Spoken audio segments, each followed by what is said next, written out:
are you? I'm good, thank you.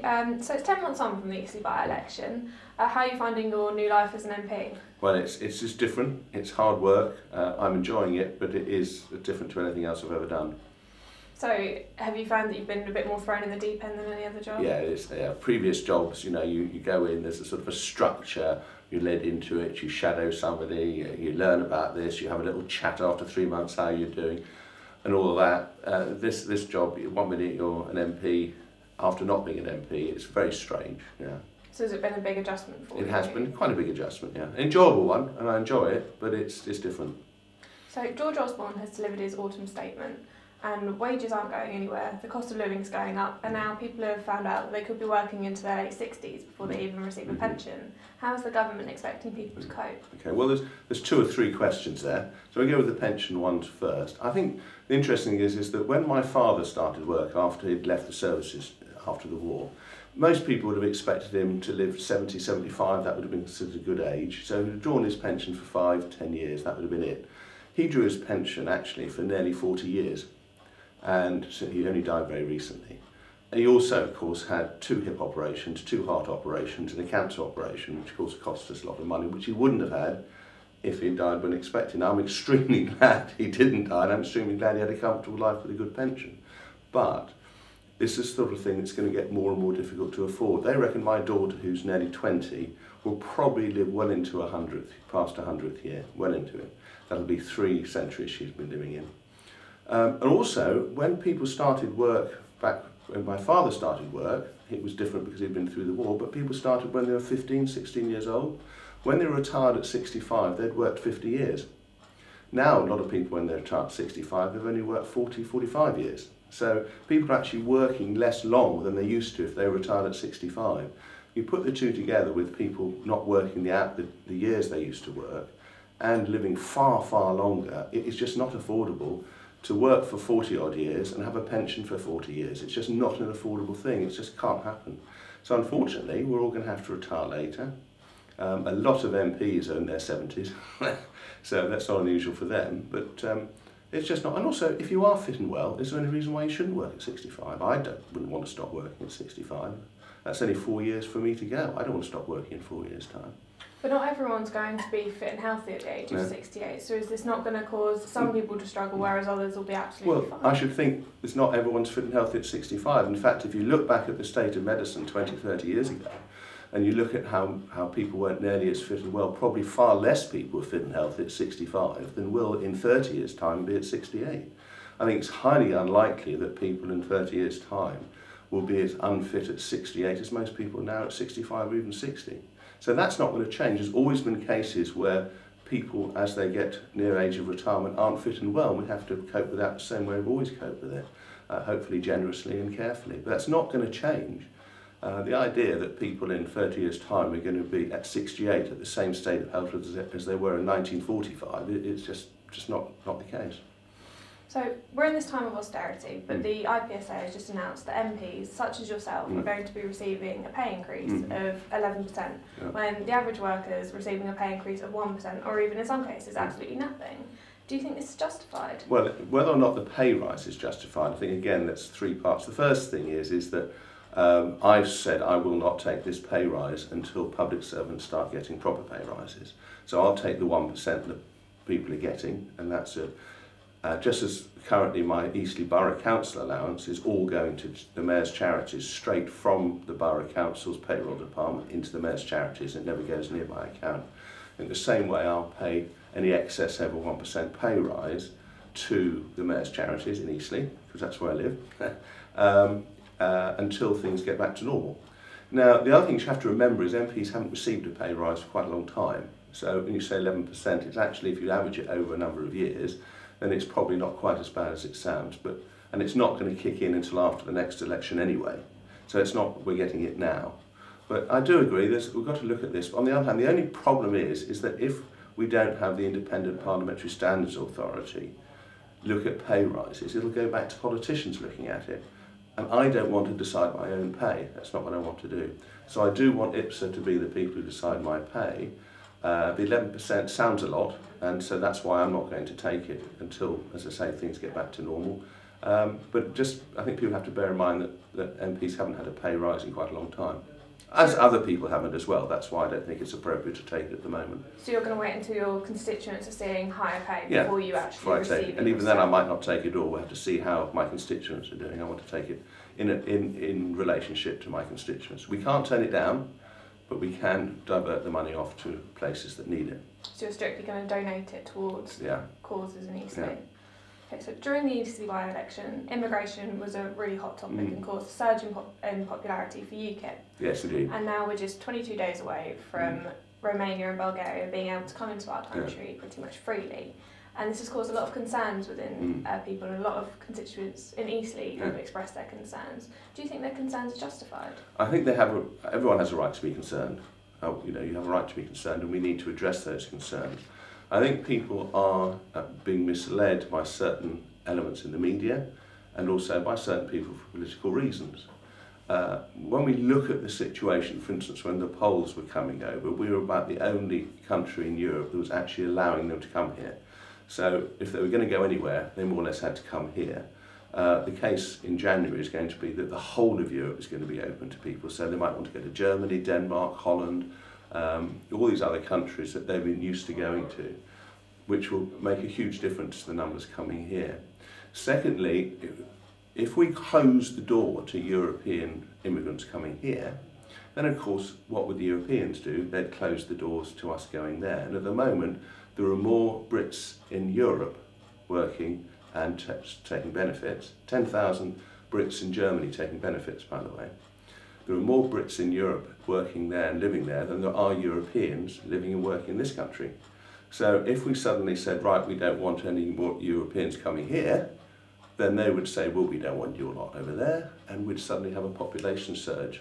So what people don't realise is that they only see one side of the story, which is exaggerated anyway. So you're going to do anything to relax your constituents' concerns, because it is a big topic on everyone's mind? Well, I think, you're going to do anything yourself to reassure well, I mean, them? except to say what I've always said is that it makes a good story. A very good way to get popular is to frighten people and to exaggerate concerns that they have, quite natural concerns that they have. And all I can really do is say what I've said, that I really don't believe there's that much to worry about, that we have more to gain from people coming in and working than we don't. 5-10 years ago, everyone was talking about a genuine demographic crisis where there wouldn't be enough people working to pay for old people's pensions. We're talking about old people's pensions just now, and they're worried about it. Well, the less young people you have working, the more they have to contribute to older people's pensions. And we actually were really worried we weren't going to have enough people of working age to keep working. We do need to look seriously at the immigration issue, but I really don't believe that there's the concerns are justified, but the actual effects aren't anywhere close to what some of the right-wing press are saying. But they underestimated how many Poles were going to come across. Are you not scared that you're going to underestimate again? As I just, well, we made it. It is an estimate, but the fact remains is that the whole of Europe is open to the Romanians and Bulgarians coming in, which it wasn't the case last time this happened. Only we were, more or less, I think it's us and 2 other small countries were open to them. The whole of Europe is open to them now. Labour admits they made a mistake in the way they set that up, and everyone agrees with them. People make mistakes. This time it is different because the whole of Europe, all 22 countries, all of the countries that have probably maybe better wages and living standards than us do, are open to these people. I mean, if you're a Romanian, where would you want to go, Germany or Britain? But does it not concern you, the changing face of Britain's high street? Places such as Boston, you walk down several streets and there's not an English shop in sight. Does that not worry you that could happen to Eastleigh? Well, I suppose it could. But I remember when I was your age, I mean, being a bit patronising, and you couldn't get a pint of milk after midday on a Wednesday. You certainly couldn't get a pint of milk any time in the evening. The restaurants used to close at 8 o'clock in the evening. When we were totally free more or less free of any real immigration, you couldn't even shop on a Sunday. You couldn't shop in the evening. Most shops closed Saturday afternoon. There's a lot of things that mixing different cultures have brought this country, but we've been doing this for hundreds of years. People have been coming in, changing things, looking at different things. I think people have a right to want to preserve their own way of life, but I think also if you welcome people in, you end up actually by having a greater, a better culture than if you just stick inward looking. One has to remember, of course, is that the problem we've got Eastleigh with a huge surge in UKIP presence was in an area where there's very little immigration. You don't tend to get that huge surge in UKIP voting where there is already a significant immigrant population, because people have got used to them and they understand them and they're happy with it. But there is a difference between being able to buy your milk later or having restaurants open later and walking down the street and not being able to read the signs on half the shops. Yeah, well, yes, but that hopefully will change. But if you remember, Marks and Spencer's was founded by immigrants. I mean, you look at this as the Great British Shop, it was founded by Jewish immigrants. So, and a lot of our, if you look at the huge surge in our ability to sell a Jaguar Land Rover, it's owned by Indians. It failed under British ownership, it failed under American ownership, and it's going really well under Indian ownership. I mean, yes, there might be a problem in Boston, which I haven't been to, but I think we have to look at the country as a whole. And I don't think that we should turn around and say, Romanians and Bulgarians coming into this country, it's going to overwhelm us. I mean, what was Diana James was saying that something like half the population of Bulgaria was going to come here. It's just not going to happen. As regards immigrants from outside, where you wouldn't be able to read the signs, well, we can control that. We can look at that outside the European Union. But you know, you'll be able to read a Romanian and Romanians write in Latin script, so you'll be able to read their signpost.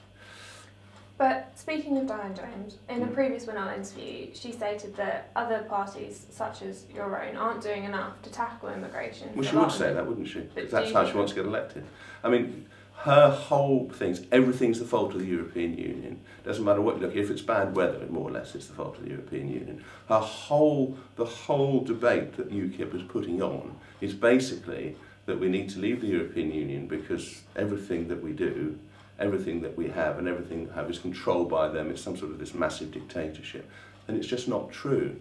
And she also says that we'd be better off outside the European Union. Well, no company, large company, the Institute of Directors, not the British Chamber of Commerce, not the large employers in this country, not any significant businesses actually believe that we'd be outside the European Union. When I talk to many of the businesses in Hampshire, we have, what people don't realise, an extraordinary amount of incredibly high-tech, very modern exporting industries in Hampshire, from Prysmian to Fianium to SPI lasers, Cooper Vision. We've got these very high-tech companies. Every single one of them says leaving the European Union would be a disaster, not without any exception, because they understand how important it is to be part of a large trading bloc. We can't survive on our own anymore, not significantly. And I think what people like Diana James are trying to do is trying to frighten people purely for electoral purposes, and I think that's just wrong. So, such as yourself and other Lib Dems, you want to stay in the EU, yeah. But there are many of your Tory coalition partners that want us to leave. There are a few, yeah. So, are you in favour of there being sort of an in-out referendum where you give... Well, my personal view is I think an in-out referendum is inevitable at some point. I mean, our policy is that when the next change comes through, that we have an in-out referendum, and it always has been. What we don't think we should be doing is spending the last years of this Parliament going on about it. That's something we should look to after the next election. Spending the last years when we've got more important things to worry about, it's not the time to divert ourselves with a referendum now. I'm quite happy for Cameron, or whoever's Prime Minister is, to talk to his colleagues in Europe and see if we can look at various reforms, various improvements in the system. You can always do that. When the Americans had real trouble getting their budget through, New York State didn't suddenly decide, oh, we're going to leave the United States and secede. You work through problems, you don't just give up, especially when we need our colleagues and our brother nations and sister nations in the European Union. Although you say it's not time to sort of tackle this issue now, when you've got a party such as UKIP constantly putting it to the public that this is the big issue, obviously the public are gonna, that's all the public care about right now. It's the big thing, other than obviously the economy. Whether we stay in the EU or not is or that you hear down the local pub. Well, it might be, but the fascinating thing is that I've had, I don't know how many emails, probably close to 10,000 emails from people since February. You have to ask my staff how many exactly. I think I've had a tiny amount about EU membership, absolutely tiny. I don't think I've had anyone I've had people come to us and talk to me about equal marriage. I've come in to talk to me about the changes in welfare reforms. I've had people come in and talk to me about the NHS. I've now had one person come in and talk to me about whether or not we should put out the EU. When I'm knocking on people's doors, I've had people talk about immigration, but not people talking about the EU. And if you ask people, I mean, the astonishing thing is, I think the aggressive was when I knocked on someone's door as a strong UKIP supporter, told us we should leave the EU, and looked in the back, and you know who's doing his kitchen? It's a Polishman, to a Pole. Now, sort of talking of letters, MPs have come under fire lately regarding how they conduct themselves during Prime Minister's questions, with the Speaker of the House receiving letters weekly complaining of how they're conducting themselves. Do you think it's appropriate? I don't want to. I mean, Prime Minister's question time has been a bit of a slanging match for quite a long time now, going back a long time, and I suppose it's become a bit of a tradition. So you probably notice I don't really tend to go observe. I don't tend to take part in a lot of it. I think it has become a sort of a theatre of people trying to make points and stuff. But what I would say to people to reassure them is that questions that are asked are answered seriously, but often outside of the chamber.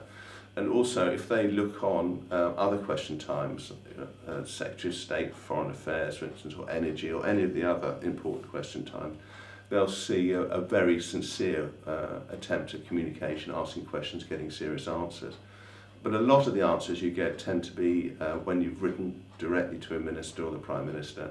You also get a lot of answers asked in committees. So yes, there's half an hour once a week when MPs sort of get going and talk to each other in a quite aggressive manner, but in many other ways there's a lot of good communication going on. So Prime Minister's question time is a bit of a slanging match. Not sure how much use it is, but people do seem to like to watch it, so it must be performing a useful function. But as you said, people expect to see their MPs sort of in a professional light. You don't want to see them having a go referring to tweets, as we saw the other week, of what the other politicians are saying. It's not how you want to be represented. Let's put it this way: as a new MP, I am surprised at the way things go on there, and I do think perhaps much more restraint, as the Speaker constantly calls for restraint, and I think I tend to agree with him. We do see this happening more than I would like, and it's certainly not something that happens in council chambers across the land. So I am a bit disappointed with Prime Minister's question, but I would like to emphasise to people that most MPs I know, and there's always going to be exceptions, like in any job, but most MPs I know work extremely hard. There's an awful lot goes on outside the chamber and talking to people, even within the chamber, outside of Prime Minister's question time. That's serious, well-meant, hard-working people generally trying to find the best way forward. And of course people are going to disagree, and of course some people are going to believe one side or the other is completely and utterly wrong, and that tends to erupt in Prime Minister's question time. It's where MPs tend to get things off their chests. But there's I've been in lots of bill committees, I'm on the European Select Committee, where we seriously try and talk to each other about the proper issues that we disagree with each other and trying to find a way forward. Of course, as a coalition partner, we have constant disagreements about the way forward, and we're constantly trying to talk seriously to compromise, to say, okay, well, I don't agree with you and you don't agree with me, so what's the way forward? Now, people criticise us and say, well, why are you working with people you don't agree with? But if you actually say to people, do you think, you would like to see politicians getting together and working together towards a common goal, even when they disagree with each other? Most people say yes, and that's what I think we should do, and that's what we're trying to do. So I'm not a great fan of Prime Minister's question time myself. So your Eastleigh constituents are never going to see you getting riled up in the middle of Prime Minister's questions or having a slagging match with the opposite party? Well, I have done a couple of things which I got caught up in the moment, and I'm now looking at it and saying to myself, I don't think that's really appropriate for me personally to do. So I'm personally now, if I'm going to ask a question, it's going to be a serious question, and I'd like a serious answer to it.